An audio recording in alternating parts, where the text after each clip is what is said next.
Isang magandang hapon po or magagabi na rin ng Biyernes mga kaibigan.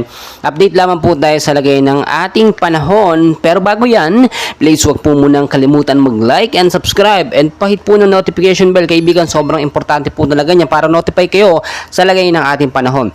Mga kaibigan, meron po tayong binabantayan ngayon, no, breaking news. Hypnosis natin galing sa Pag-asa, no. Kaya ng alas 3 po ng hapon. Meron pong low pressure area, no, na may estimated pong layo na 290 kilometers northeast of Itbayat, Batanes mga kaibigan.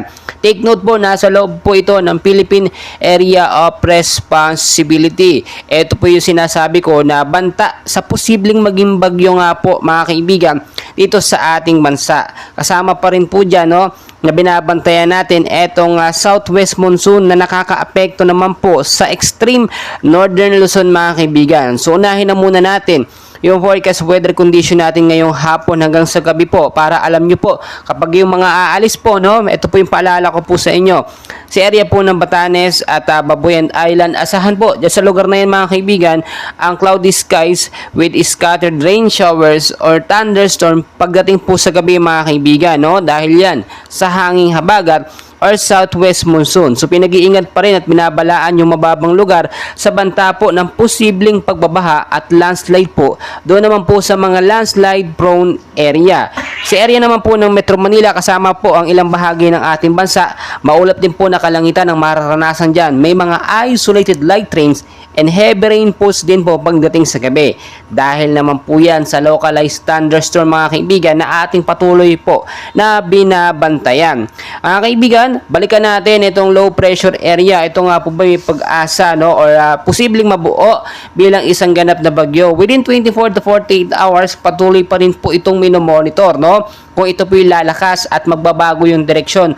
Posible po kasi itong low pressure area, no, ay instantly na matunaw, no, o malusaw mga kaibigan. I mean, kung sakaling hindi na ito lumakas. Pero as of now, medyo malabo pa o maliit pa yung tsansa na ito yung maging isang ganap na bagyo mga kaibigan dahil nasa 30 to 35 kilometers per hour pa lamang yung kanyang lakas ng hangin.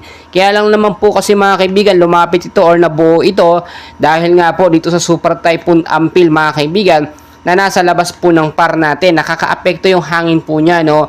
So patuloy pa rin nating minomonitor at hindi natin inaalis yung posibilidad, no, na ito yung maging isang bagyo mga kaibigan. Mas maganda na yung nakahanda po tayo kaysa binabaliwala po natin yung mga ganitong klaseng update, no.